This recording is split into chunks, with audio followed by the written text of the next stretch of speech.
Good Thursday afternoon to you. 4 o'clock time for Sports for CLE. Thanks for joining us. Hope you're having a good day. The Browns forced inside again for this final day of practice before they face the Chiefs. 1 o'clock on Saturday afternoon in Kansas City. A good sign. So Grant Delpit, who had to leave yesterday's practice after a collision, back on the field warming up. Could get some playing time still against the Chiefs, Kevin Stefanski said. Some passing work going on as Watson and Dobbs throwing side by side. Deshaun Watson find Jordan Akins in that one. Watson to Cedric Tillman in the corner of the end zone. Now he finds Elijah Moore. Little comeback route. And then Watson to Amari Cooper in the end zone for another touchdown. Browns made a couple of roster moves before practice and before Tuesday's cutdown day. They waived Kellen Mond, who had been QB3 at the start of things, as well as defensive end Charles Wiley. Kevin Stefanski made it official. Joshua Dobbs will be the backup quarterback. Here is what he had to say on that topic. Yeah, we really like that quarterback room just in total, Mary Kay. Really excited about where all those guys are. Confident in all the backups. They play a huge role in that room.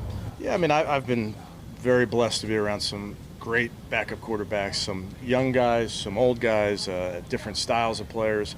I think it's an important fit in that room. That's why I'm so excited about our room in total with everybody we have in there. Just can get a lot of work done. It's a great room where they push each other, they challenge each other, they support each other, and I think all of our guys fit that mold. With that, let's welcome in Quincy Carrier, Untitled, Unfiltered Browns coverage. Quincy, not a surprise. Dobbs is named as the backup heading into the season.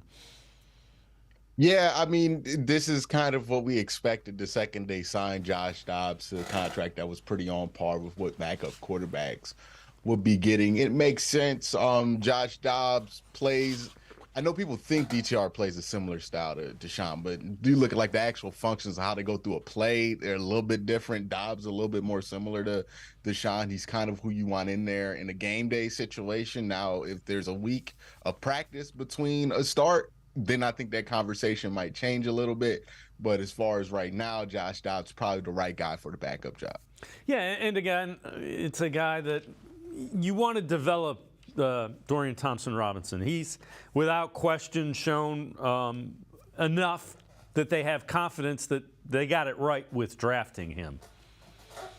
Yeah, and DTR might not be suited to be the backup right now. Like, he might be more talented, but he just might not be suited for that role. And we also don't know what he's done in practice when he's had the opportunity to go up against the ones, right? So, it's good that we feel great about DTR, and I hope that we continue to feel great about him.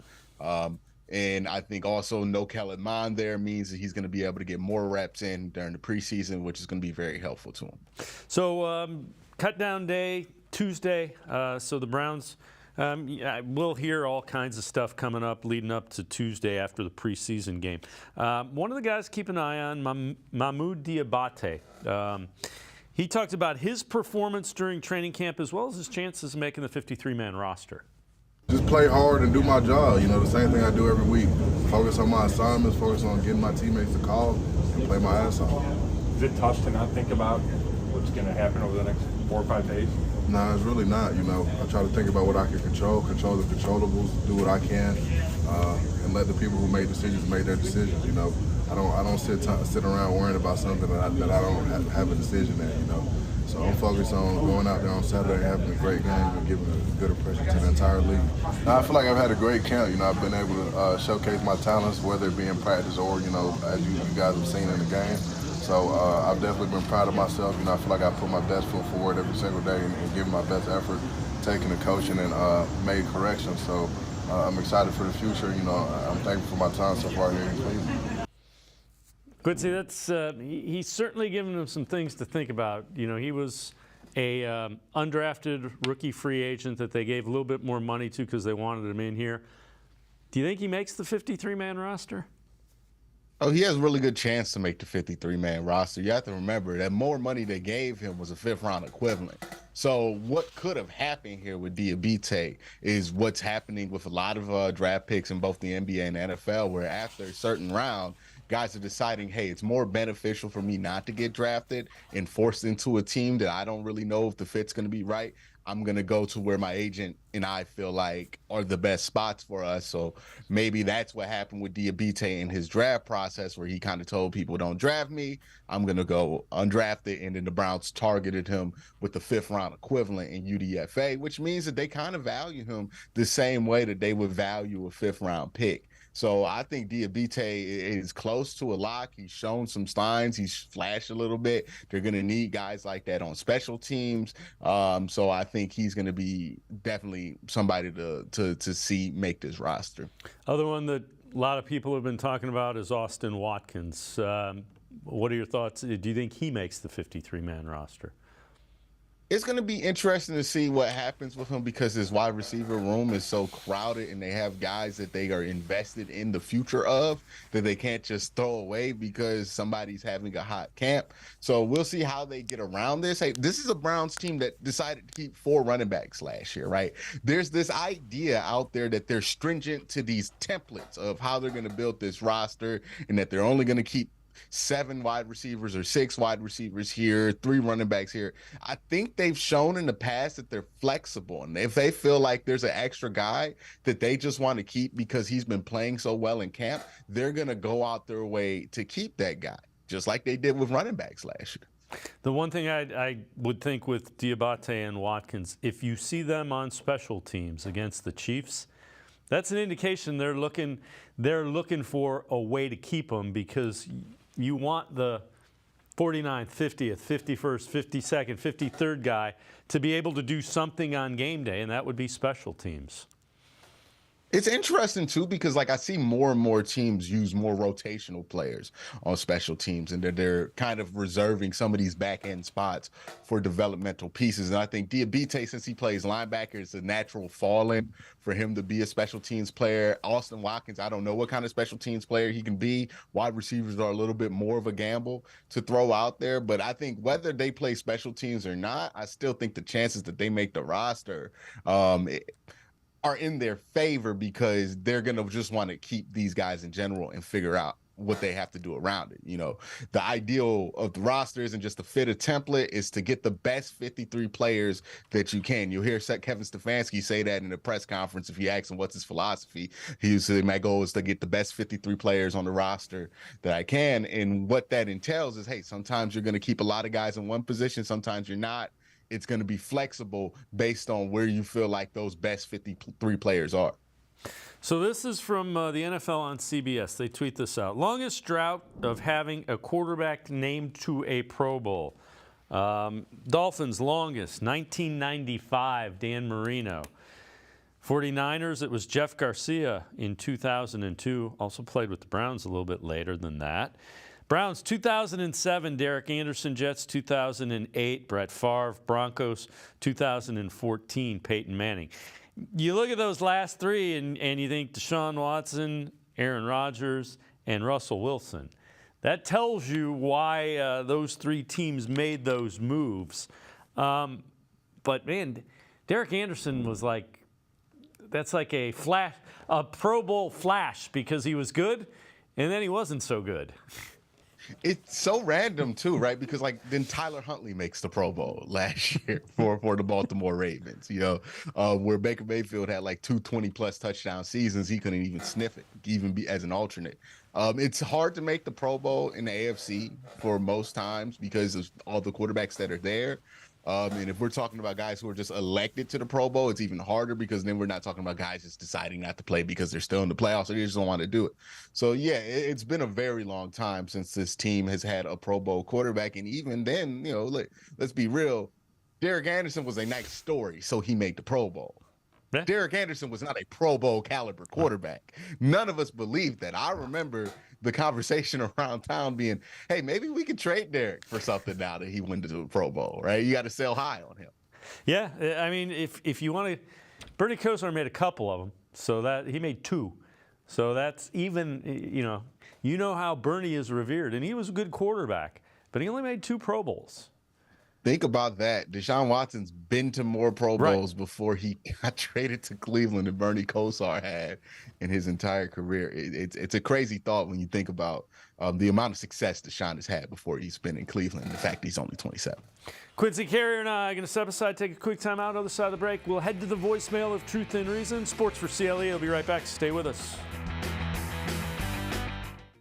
The Ohio Lottery Partners in Education program recognizes role model students and teachers from across Ohio. Nominations can now be done completely online. To nominate a deserving teacher or student, go to ohiolottery.com. In the About section, find Partners in Education. There you will find links to the nomination forms. Students kindergarten through 12th grade can be academic all-stars. Teachers can be honored as a Teacher of the Month. The Ohio Lottery Partners in Education, where stars shine. The Greater Cleveland Sports Hall of Fame celebrates the star athletes and notable sports figures who were born or have made their home in Greater Cleveland. It tells the story of discipline, commitment, perseverance, sportsmanship, and excellence in achievement. It encourages and inspires those who believe in sport and its direct impact on the well-being of our community. Go to clevelandsportshall.com or follow us on Twitter at GCLE Sports HOF for more details.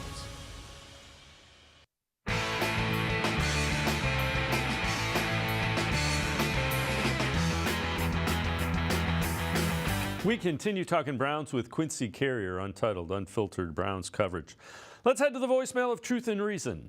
This is Daniel, the old Menor Cardinal living in Florida. I love the show and really value the input that you guys afford us. My call is about Cade York. As we know from last year, several missed field goals, and if I'm recalling correctly, a missed extra point cost us at least one game and probably several, which kept us from the playoff status. We can't waste all of our talent and payroll investments due to poor kicking. The most concerning thing about York is the reports that his kicks do not travel as the usual kicker's balls do. He's hitting the balls something like a knuckleball, and without end-over-end action, the ball is then subject more to flutter and variance in the kick. No one is talking too much about this aspect. What do you guys think? Go Browns. Woof, woof.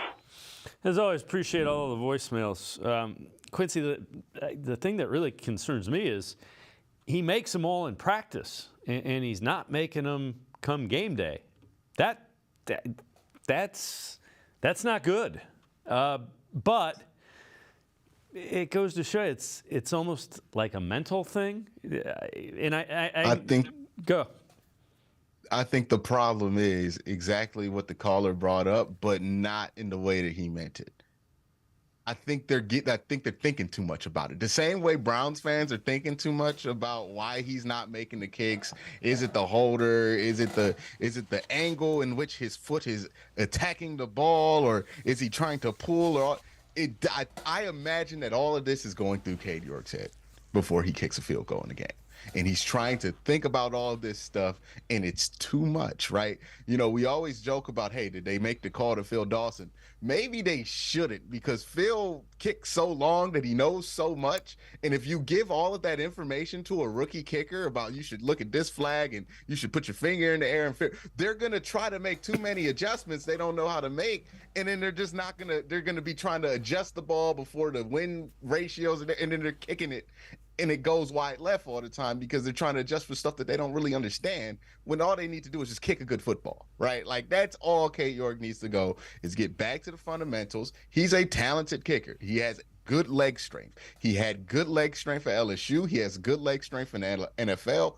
All he needs to do is hit a good ball, and most of the field goals that he has to make will go in. Now, the 60-yard stuff, the 50-yard stuff, that's where you got to get all that technical with it. I don't care if he misses those. Just hit a good ball and make the easy stuff, and you'll be fine. But I think he thinks too much when these kicks happen, and he's trying to make too many adjustments based on what happened beforehand, and now he's in his head, and now he's trying to force himself to try to kick it, and it's just too much. The guy needs a reset. He just needs to take a deep breath and get back to the basics of kicking the football, because we know he can do it. We've seen him do it before.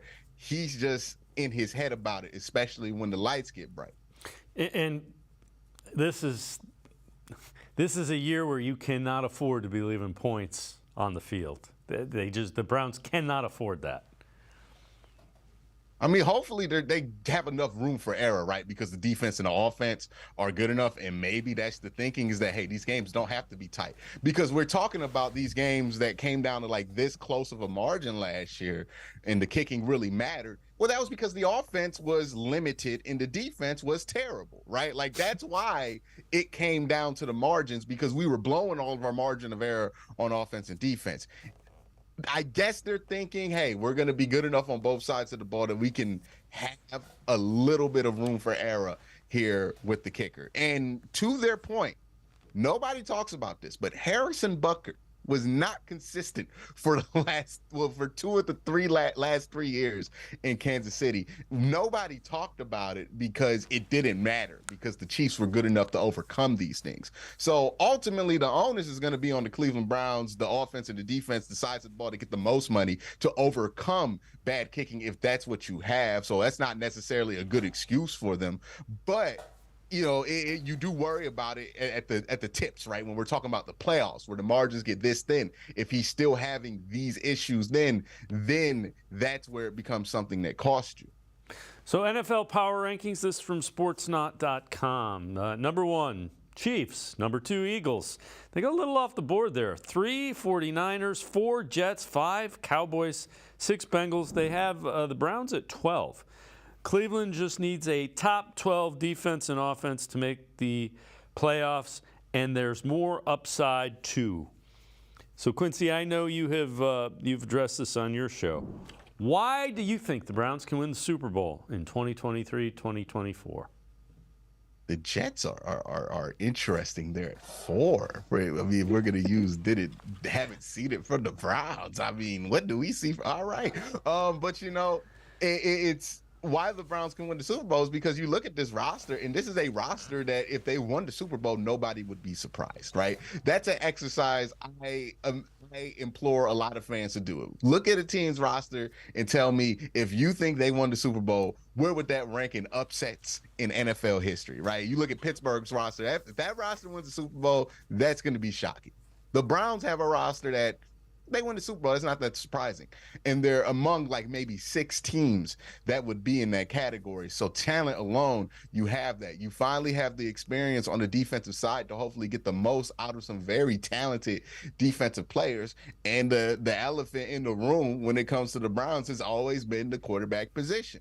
This team, especially this iteration of it, this core that we've had since 2018, will either be good if they have good quarterback play, or they won't, right? We've seen it. When they had good quarterback play, they win games. And what happens when they have great quarterback play? The core's ready, the roster's ready. We're just waiting to see if the quarterback play is ever going to be there. And if they do get that elite quarterback play, and you start thinking of this team as a team with a quarterback that can maybe not be better than Pat Mahomes, but fight in the same weight class as Pat Mahomes, then all of a sudden, the Browns are a serious threat to any team in the AFC. Yeah, I mean, if Deshaun Watson's top 10, they're a contender. If he's top 5, they're a Super Bowl contender. Let me ask you this. And you've said the defense doesn't have to be great. We've seen flashes of this defensive line. How good do you think the defensive line is going to be? The question comes down to how good can Myles Garrett be, right? Because if Myles Garrett hits that another level, right, and becomes all world and gets like 20 sacks or something, and it's crazy, like that's what he has to do to break out, is get 20 sacks. And that's almost the record for a single season. But if he gets to that level, right, where he's having incredible numbers, then this defense is going to be monstrous because Myles is playing super well. Team's going to be getting rid of the ball quick. That simplifies the job for the secondary, and the secondary is actually really talented. So you give talented players an easier job. I mean, you can already see where we're going with this, and then you have good players around him. This defense can be great. The question is, did they unlearn enough from last year to be able to reach that potential? That's the question, but the roster's there. Yeah, I want to see. I'm curious to see, especially that first defensive line unit against the Chiefs, because against the the Commanders, when we saw them in flashes, you started to see a little bit. They were getting in the backfield and making it uncomfortable. Are they going to do that with a Pat Mahomes or a mobile quarterback? I'm just curious to see that.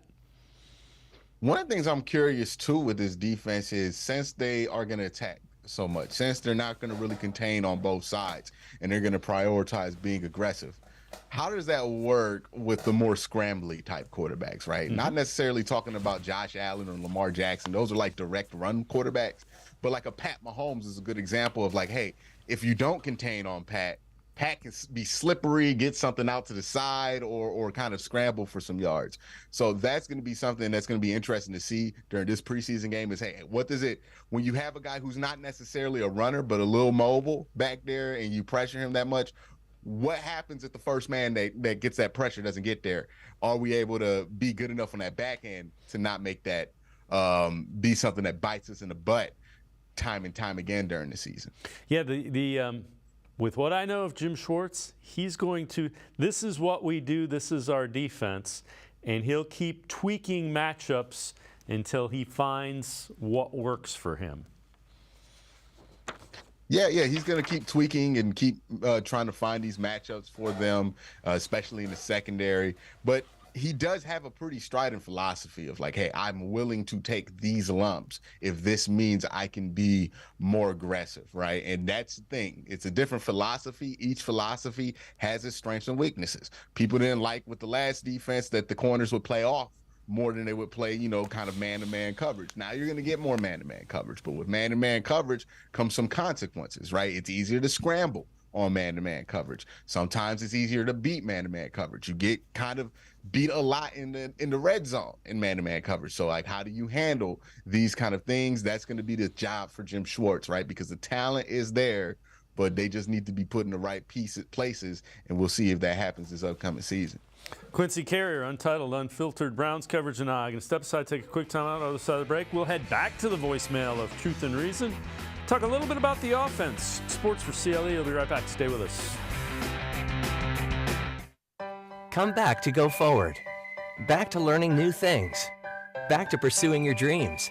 Tri-C has flexible learning options to fit your life. And every year, more than 1,000 local companies provide Tri-C students with real-world learning.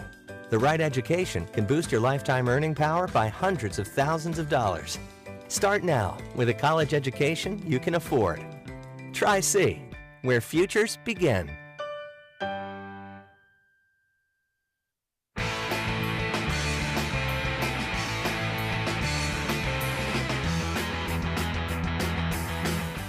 We continue talking Browns with Quincy Carrier, Untitled, Unfiltered Browns coverage. Let's head back to the voicemail of Truth and Reason. I kind of think that it's a really, really good thing that Kevin gave Watson the keys to this offense, because it's not a system where the quarterback is in charge. The play caller basically has the keys to the offense. So the fact that Watson is the first quarterback to have full control over the offense is a really, really great thing. And I think it's going to open a lot of things up for not just Watson, but for Stefanski. He's going to be able to do a lot of things. I think Kevin and Deshaun's potential together is just, it's a lot. And Quincy, that's one of the things that I wanted to hear. We heard it from Deshaun yesterday. They're going to let him do some things at the line of scrimmage. He does those really well. It may take him some time to fully understand this offense the way he did with the Texans, but processing what he sees is a strength. Yeah, and it was a weird situation last year. You've never seen a franchise quarterback be inserted into a new team in the way that Deshaun was. Usually you get the whole offseason, you get to make this thing your own during that offseason, and then you get to play the games in the regular season. Well, that's not the case for Deshaun. Deshaun got to get here, get somewhat acclimated to what they kind of wanted him to do, but then they had to turn the keys over to Jacoby Brissett for 11 games. So that was going to be always an awkward 6-game stretch there, right?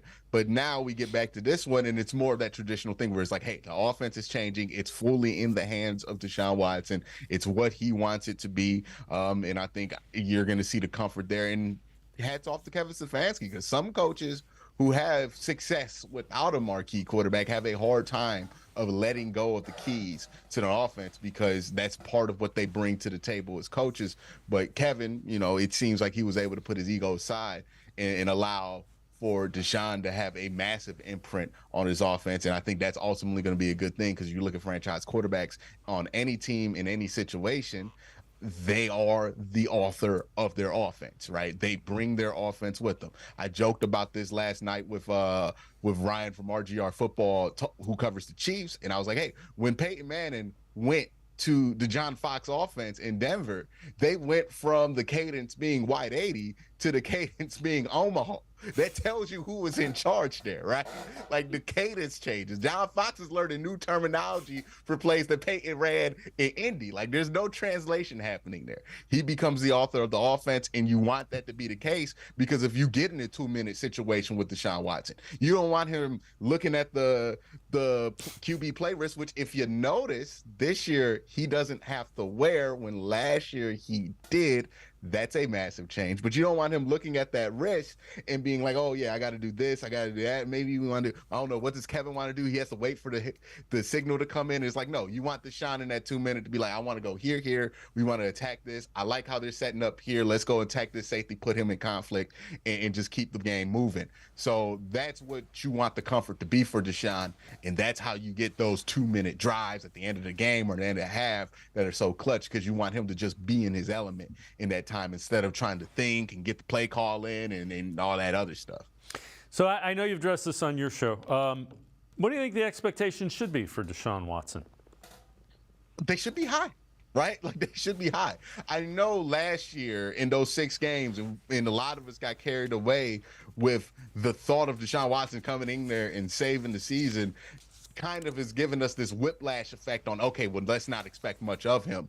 But maybe we were being unfair about that situation, but that doesn't change the fact that the expectations being high in this situation are absolutely fair. He's a former 3-time Pro Bowl quarterback. He's somebody who was in the conversation with Patrick Mahomes. That guy doesn't come here and throw 3,000 yards, right? That's not the expectations. And if we're telling ourselves that's the expectations, we're lying to ourselves. We want Deshaun Watson to be in that conversation. We want Deshaun Watson to go up against Joe Burrow and for the weakness not to be quarterback like it's been for the last 5 or 20, well, not even 5. You brought up the graphic earlier. For the last 20 years, we want quarterback to be a strong point. We want quarterback to be the strongest point on the team. That's why you traded for Deshaun Watson. The expectations are going to be high, but this is a guy who's achieved a lot in the NFL. It's fair for him to have high expectations, and I'm sure he has high expectations of himself. How that will be quantified, I don't know. But the expectation you should expect Deshaun to play at a high level. And if you're not, then you're kind of robbing yourself of what's the obvious expectation. Not that the Browns expect it. Deshaun expects it. Everybody on that team expects it. There's no reason we shouldn't expect it. How important is Elijah Moore? That's a guy they went out and they traded back from the 2nd round to the 3rd to get him. How important is he to this offense? He's one of those guys who has instant chemistry with Deshaun, right? I think we saw this with Amari Cooper, and we're seeing this with Elijah Moore, where that instant chemistry is right there. And I think you need guys like that to keep the offense moving because things are going to get a little bit shaky at times. Maybe the pocket doesn't stay clean, and Deshaun has to roll out and find somebody. The more guys he has that kind of intuitive chemistry with, the more options he's going to have when he breaks the pocket and has to play outside of structure. Last year, he didn't have a lot of that with everybody. He really only had it with Amari. So you saw that they struggled mightily because when one of your 4 options is the only guy who has any kind of chemistry with you when it comes to getting back to the ball and finding you in real time, then you're not going to be able to do the plays and do the things that make you spectacular or made you spectacular in Houston. So, yeah, Elijah Moore is going to be really important to his offense, not only because he provides an extra spark as somebody who can get the ball in his hands and hit a home run if you need him to,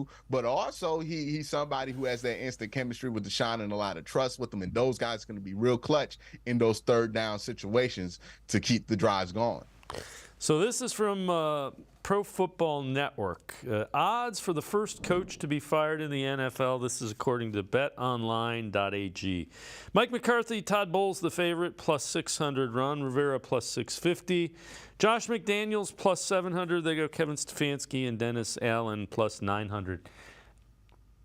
Quincy, we've talked about this. Unless it goes awfully, awfully, awfully wrong quickly, Kevin Stefanski's here through next season, and you know, if it goes the way we think it is, he's probably getting a contract extension. Even if it goes awful, I don't know why they would just bring in a lame duck in the middle of the year, right? Sometimes you'll see this with teams. If they're having a bad season, they'll just ride it out with whoever they got there, because you don't want the situation where you win like 4 games at the end of the season. It don't really matter with the interim guy, and now you got to keep the interim guy. You don't really get to look for the guy you wanted. Yeah, I think Kevin's pretty safe for this year. Now, whether he stays next year, that's going to be determined on whether he wins, how many games he wins this year. But I don't see a situation that he goes and gets fired early in the season. I just think that would be kind of odd. And also, Jimmy Haslam, quiet as kept, has been very sensitive about that perception of him, and he's not going to do anything that's going to lean into that perception. Yeah, I don't see that happening. I agree with you on that. Quincy, Carey, and I are going to step aside, take one more time. Other side of the break. We'll head back to the voicemail of Truth and Reason, plus some NFL trades that could be made coming up. Sports for CLE. Be right back. Stay with us. The Ohio Lottery Partners in Education program recognizes role model students and teachers from across Ohio. Nominations can now be done completely online. To nominate a deserving teacher or student, go to ohiolottery.com. In the About section, find Partners in Education. There you will find links to the nomination forms. Students kindergarten through 12th grade can be academic all-stars. Teachers can be honored as a Teacher of the Month. The Ohio Lottery Partners in Education, where stars shine.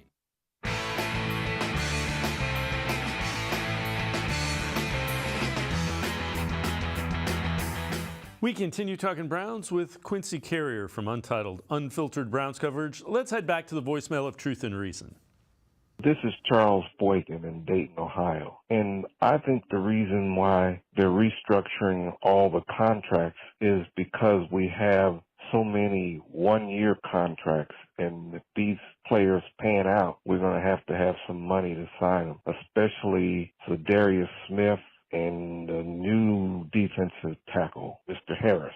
So I think that money is going to go toward those 2 gentlemen and the other one-year guys that we just signed. Thank you, and again, go Browns. As always, appreciate all the voicemails. Quincy, I think they're likely to roll it over. The cap money, they have a couple big contracts, and they'll probably restructure them again. But if Zadarius Smith goes out and plays well, and they can find a way to get him for another year, this defensive line and what it might be able to do is intriguing. Oh, yeah. I mean, like, if Zadarius plays well, if Shelby Harris plays well, then they'll get multi-year contracts, and that won't be that hard. The issue with a one-year deal is that you can only put the money on like 1 or maybe 2 years if you do a void year. And the way I think that they do these contracts is that Zadarius and Shelby probably have void years already in there. So if you want to extend them, you would just kind of add money there, kick some of the void year money down the can, and it would be kind of simple to do. But yeah, these restructurings are to get them under the cap next year, so they're not, pressed by the salary cap. This is something that a lot of the savvy NFL teams do, and the Browns have been doing this for a while, especially now since they have to pay a quarterback. They're going to continue to kind of make these maneuvers around the cap to make sure that they can not only pay the cap that they're supposed to, but also not have a ton of salary cap debt, right? Where you got a bunch of money waiting for you like in 2026, and you gotta be like 60 over the cap, and you gotta cut a bunch of veteran players or something like that. So yeah, it's more about cap management, and maybe that cap management leads to extensions for these guys if they play well. Browns have showed that they're willing to give extensions out to their players that play well. They've kept a ton of players over the last few years. So yeah, I think in a roundabout way, that's a right way to think about it. All right, this is from the Bleacher Report. One trade each NFL team should propose before the 2023 season. So they say the Browns should trade tight end Harrison Bryant to the Dolphins. Role was reduced when Deshaun Watson became a starter. Final 6 games of the season saw just 9 targets. His lack of involvement isn't likely to change. They did bring Akins in, who has a history. Now, the Falcons, they say, should trade running back Cordell Patterson to the Browns. Call to the Browns would make sense. Nick Chubb has never been utilized as a primary pass-catching back, and they only have second-year player Jerome Ford behind him. They say the Chargers should trade Nick Neiman to the Browns. Neiman's strong special teams player doesn't necessarily help the Chargers at linebacker. Was named to the all-rookie team 2021 for his special team wizardry, and he helped the Chargers lead the league in punt return yardage allowed. I don't see the Browns trading Harrison Bryant. Patterson is interesting. Tell me what Cordell Patterson is going to cost me, and I might be interested. Yeah, Patterson's a good running back. I like him. It's so funny. He's had the weirdest NFL career, right? Came in as a kick return specialist, then became a wide receiver. Now is a running back who wears a wide receiver's number. So it's just a very long, weird career for Cordell, but he's gotten to a place where I think he's pretty good. He's a nice change of pace guy in there. Again, I would like to see what Jerome Ford looks like. I think we're kind of just brushing that one under the rug. Maybe they feel really good about Jerome Ford. He's going to be fine there. There's really no reason to trade for running back, especially when you don't see running back trades made a ton for guys who aren't like Christian McCaffrey, right? Like you don't usually see the run-of-the-mill regular running backs traded for much in the NFL. And you really don't see like average players just being traded for, let alone edge of roster players being traded for. That's why I don't see anybody really trading for Harrison Bryant. If you really want Harrison Bryant, he might become available after this year. If not at the end of camp this year, he might get cut, and then you don't have to deal with his rookie contract or any of the things that come with that. So, I just don't see the Browns being really big in the trade market. They've kind of made a ton of moves already. I think they're pretty set with what they have now. Yeah, the other thing is there's going to be a number of running backs from other teams that have loaded running back rooms that are going to become available Tuesday. So that's the other part of that. You can find guys that way as well. Guys who were like 4th-round picks last year, who the franchise felt pretty good about, and maybe they didn't work out for them at one stop. They'll bring them in for a chance here. Yeah, and similar to what teams are going to be looking at as far as the Browns wide receivers. There's teams that have that kind of bunched up running back situations. Dalvin Tomlinson talked about the versatility of this defensive line and the line's approach. It's crazy because, me and Z played together last year, and I got to rush off the edge too, big boy, like the offensive tackles and like big guys out there. So it's super fun, and it just makes the game that more exciting because we could show a lot of different looks that people probably aren't expecting. And, Zadarius is a guy who could play. He could play anywhere. He's just that athletic. And, I'd be messing with him. Like I'm going to move him down to a nose, and I'm going to end the whole series or something like that just to make him mad. But, it's super crazy, and the game planning is going to be super exciting for the upcoming season with that. I know when we talked to Shelby in Philly, he mentioned, coming into this D-line with the guys you have, plus, playing in a Jim Schwartz team. I think he said it was, a dream come true. To hear a guy say that, number one, when he's coming into the unit that you're on, what goes through your head? And do you think that's a fair way to describe a Jim Schwartz D-line? That's a great way to describe it, just because as a big guy, you come into a room and everybody's accepting, everybody's caring for the next guy. And then as a big guy, you get to make plays in this defense. You don't have to just hold up blocks the whole time. You could go get some TFLs, get some QB hits, some sacks, and stuff like that. And it's built for us to be more productive up front. So I feel like that's something you pray for your whole football career since you was a kid playing D-line. So. And again, you hear that pretty consistently with the defensive linemen in this system. Quincy, what do you think of this defensive line? And you hear it, the mindset, hey, we're going to get in the backfield. We get to do tackles for loss, TFL, tackle for loss, sacks. They already have an identity, and they're telling you what they want to do.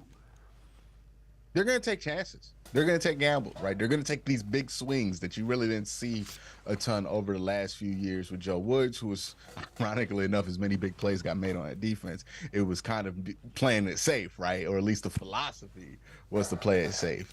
But now the philosophy is, hey, we're going to keep swinging. We're just going to keep coming, blitzing, attacking. In the secondary, they're probably going to be a little bit more aggressive in how they maintain certain coverages. So, yeah, it's going to be an aggressive defense. They're going to attack a lot. They're going to be trying to get downhill a ton.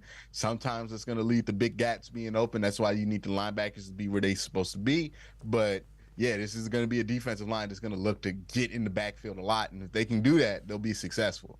Yeah, and you know, it also filters to the back half. If the safeties in the secondary realizes quarterback isn't going to have as much time, they can be more aggressive, undercutting routes, jumping routes, and do it. It's a mindset, and you're hearing it from everybody. You just got to get there. You know what I mean? Just got to make sure you get there, right? Because if you don't, you get double moved in the secondary, then all of a sudden you just gave up a touchdown. So the onus is on the defensive line to make sure that they can get there and have the backs of the guys in the secondary so that they don't get burnt and toasted because they're being aggressive, relying on the front line to get there. So, yeah, it's up to this defensive line. If they can be aggressive, if they can consistently get pressure, if they can be in the top 10 in the NFL in pressures, well, top 8 in the NFL in pressures, then this defense is going to look like it's supposed to. If they can't, we're going to have some issues. But the hope is that you can with everything that you have on that defensive line. Quincy Carrier, as always, appreciate the time and the insight. Thanks very much, Quincy. No problem, Dave. Thanks for having me. Quincy Carrier, make sure you check him out. Great stuff, untitled, unfiltered Browns coverage, always insightful and really good opinions on that. We're going to step aside, take a quick time out. Jackson McCurry from the Dawgland podcast. We continue talking Browns on Sports4CLE. Stay with us. Come back to go forward. Back to learning new things. Back to pursuing your dreams. Tri-C has flexible learning options to fit your life. And every year, more than 1,000 local companies provide Tri-C students with real-world learning. The right education can boost your lifetime earning power by hundreds of thousands of dollars. Start now with a college education you can afford. Tri-C, where futures begin. The Ohio Lottery Partners in Education program recognizes role model students and teachers from across Ohio. Nominations can now be done completely online. To nominate a deserving teacher or student, go to ohiolottery.com. In the About section, find Partners in Education. There you will find links to the nomination forms. Students kindergarten through 12th grade can be academic all-stars. Teachers can be honored as a Teacher of the Month. The Ohio Lottery Partners in Education, where stars shine. I am powerful beyond my wildest imagination. I will define my future. I will keep challenging myself to improve. Because I am a future leader of this great nation. I will be responsible for raising a beautiful family. And educating not only my generation, but many more to come. I will make a difference in my community. And I will stand up for what I believe in. I will not settle for simply chasing my dreams. I will achieve them. Because I was given a chance. An opportunity. A home. At Family, Career, and Community Leaders of America. The ultimate leadership experience. FCCLA has been one of the greatest experiences of my life. It's made me who I am today. Join us. We'll build a new future together.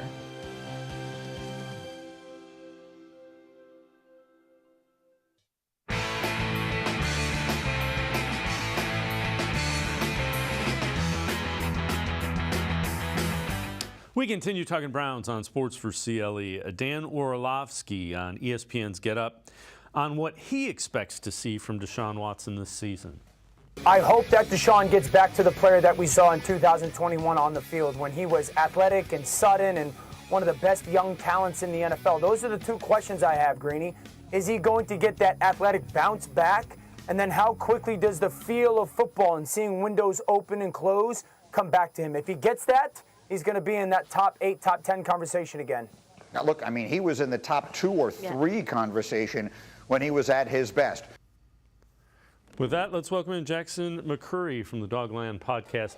Jackson, the feel for football, I think it's more familiarity with the offense. Remember, he was basically running Jacoby Brissett's offense.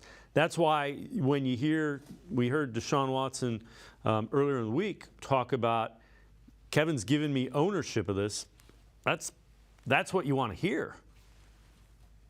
Yeah, you want your quarterback to be comfortable and feel comfortable in the system. And I was alarmed a little bit that said Stefanski and Van Pelt gave him the keys to the offense, but I mean, he's the guy that the Browns invested all this money in. You're going to want the offense to fit what Deshaun likes to run in terms of a quarterback and his skill set. So, yeah, I agree with Orlovsky. You would hope he gets back to what he was in 2019, 2020, when he was one of the top 10 quarterbacks, maybe top 5.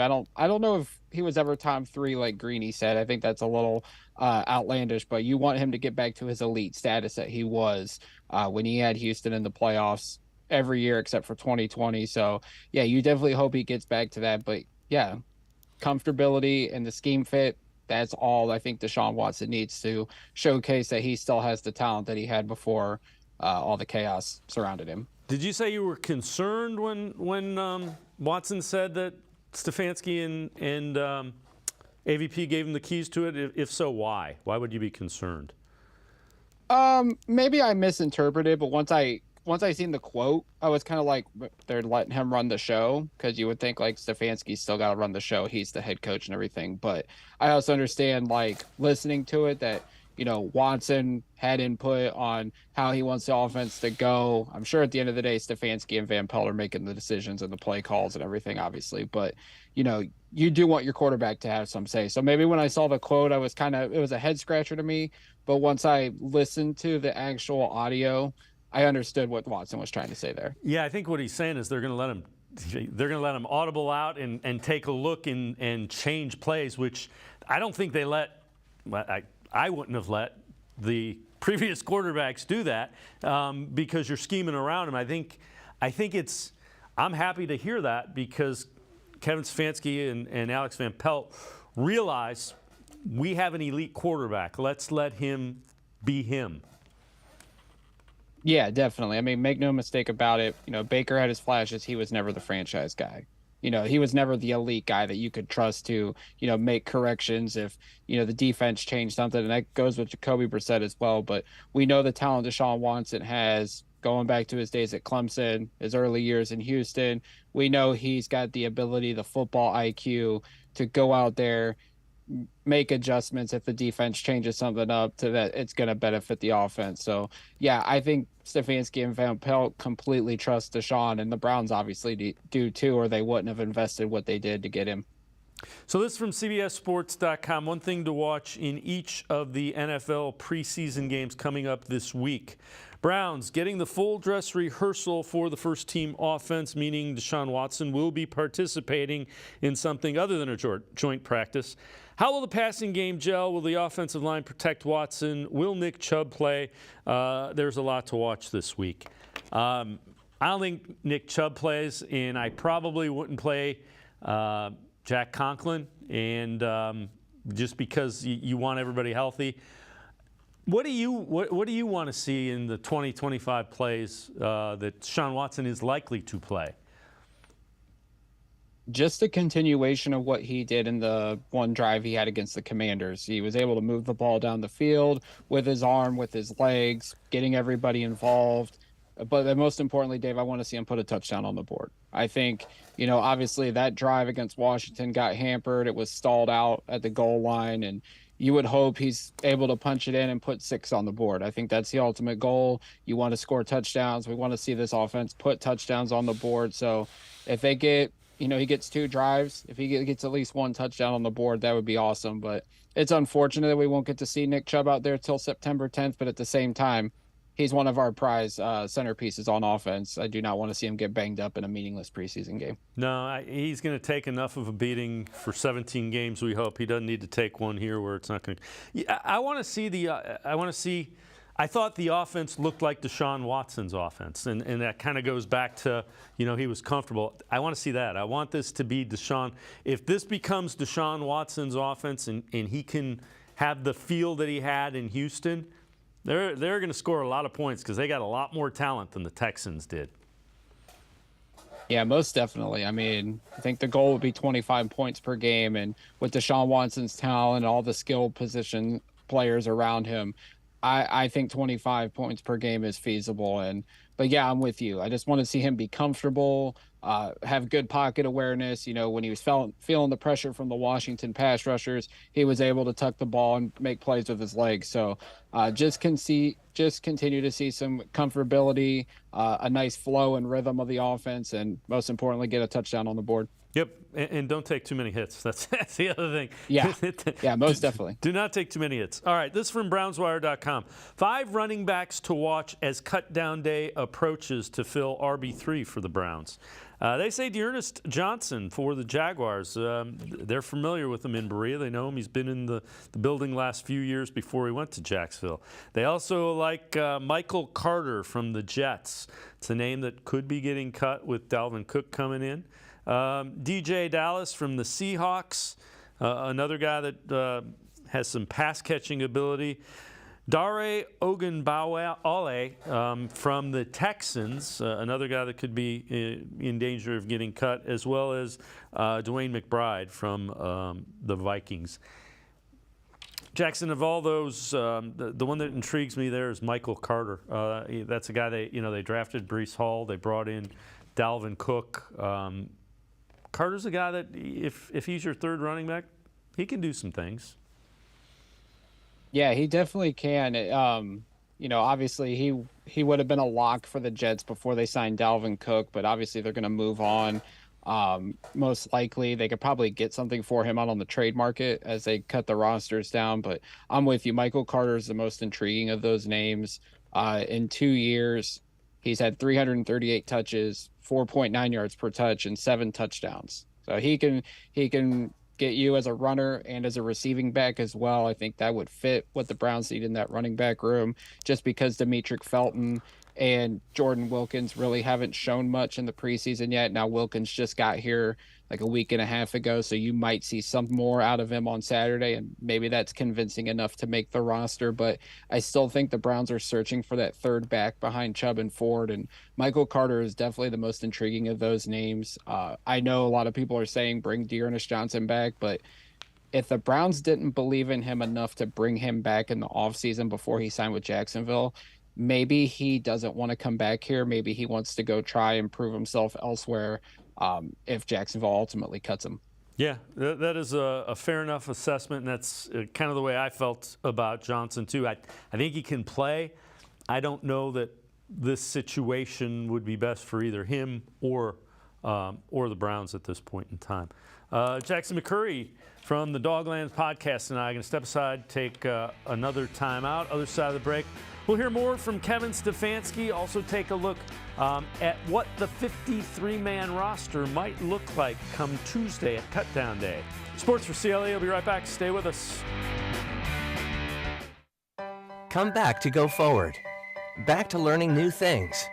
Back to pursuing your dreams. Tri-C has flexible learning options to fit your life. And every year, more than 1,000 local companies provide Tri-C students with real-world learning. The right education can boost your lifetime earning power by hundreds of thousands of dollars. Start now with a college education you can afford. Tri-C, where futures begin.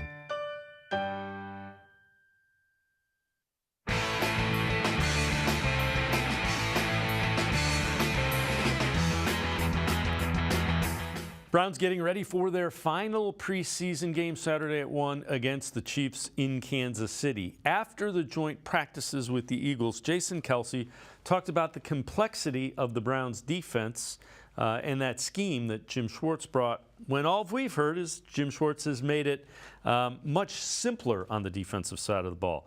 Kevin Stefanski was asked about that.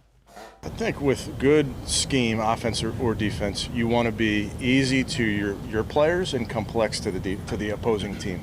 So if that's what he felt, that's good for us, because we want to look complex. We want the outside observer or the opponent we're going against to say, man, these guys do so many different things. And for us, it's simple, because you put things in families and you say, all right, we're going to run it this way. It's exactly how we do this, except we'll move a couple pieces over. That's where the complexity maybe comes from, but you do want to keep it as simple as we do on defense, so that guys can play fast. And when you think about it, Jackson, it makes sense. You don't want the offense to say, man, they're doing something really simple on defense. If we do this, this, and this, we can get around it. Yeah, I mean, Jason Kelce would say it's simple, or did he say? Yeah, he says complex. Or he would say, yeah. Okay, so he said it's more complex. He obviously had to deal with it day in and day out at practice for many years, going up against Schwartz's defense. But yeah, to the opposing team, they might want to think it's easy, but for the Browns, they want it to be more complex. Schwartz is going to make adjustments, have sneaky blitz packages, everything. Going to make these opposing offenses try to think a little more, think it's going to be one thing, and then the Browns are going to hit you with another. So Schwartz has been around for a long time. He's been around different kinds of defenses, obviously learned under Belichick, went and did his own thing in numerous stops. So I don't expect, it to be easy. It might be easy right now, and it might have been easy during the OTAs, but maybe he installed more things and is making these defensive players think a little bit more. But, I don't expect this defense to be underwhelming or disappointing by any means. I think it's too talented, and now that they have a great leader in Jim Schwartz, I think it's going to be firing on all cylinders come week one. The other thing it tells you is, remember, he coached with the Eagles. Kelce was there, so he has tailored what the Browns are doing to the personnel he has. Again, it's a sign of a really good coordinator, which Schwartz is. All right, you did a 53-man roster projection. You can check it out on North Coast Sports. Let's take a look at the offense first. How'd you arrive at this, and take us through some of the tougher decisions? So I did make some tweaks along the way. I published this on, I think, Monday morning, but then I did some tweaks over the last couple of days. Originally, I had Felton as running back 3, but then I noticed that Jordan Wilkins was starting to get some more reps with the first team the last several days of training camp. So I inserted Wilkins over Felton, but I still think that running back 3 is a toss-up. The wide receiver room, I know Austin Watkins has been the camp darling. Marquise Goodwin obviously is still up in the air. He's on the non-football injury list, so he does not count towards the roster currently. So maybe if they do decide to go with 7, as I have it, Watkins would be number 7, and Goodwin will still stay on the non-football injury list. And then the offensive line, originally when camp started, I had Drew Forbes as one of the reserve linemen, but with he's been out with the back injury the last couple of weeks. I don't see him making it now. They could go 10 offensive linemen. I have 9 in this scenario. I think the rookie draft picks are going to make it. And then I think Hudson will be the swing tackle, but they've been working him inside. And I think Michael Dunn is the favorite among the interior offensive linemen. He could play both guard and center. So that's how I ultimately decided the depth of the offensive line there. All right, and if we flip it over to the defensive side of the football, what were some of the tough ones there? With linebacker, you could go, I think, Kananzik, or I think it was Charlie Thomas was one I was debating back and forth, because when Charlie Thomas, who was a UDFA, munched with Diabate, when those guys are together on the field during the preseason, there was a lot of speed and a lot of playmaking ability there. But I could see how Kanasik or even Matthew Adams, I think they're going to be the final spot there in terms of special teams. So it's probably going to come down to who Bubba Ventrone prefers. Adams came over from Chicago and played in Indy under Ventrone, so that could be a final position battle. And then I think safety might be a little closer, just because D'Anthony Bell has been a special teams ace and has been playing well in safety during the preseason. So but Ronnie Hickman obviously has been the feel-good story as well with 3 interceptions. So I went with Hickman over Bell. I could see it going either way. I just think Hickman has more upside. He's 5 years younger than DeAnthony Bell, so I would feel like the Browns might tend towards the youth and the long-term upside of Hickman in the safety room. Yeah, Hickman is a guy that, when you look at it, not necessarily, and they're Browns are in win-now mode, but that is a guy you could see them developing to be a starting safety.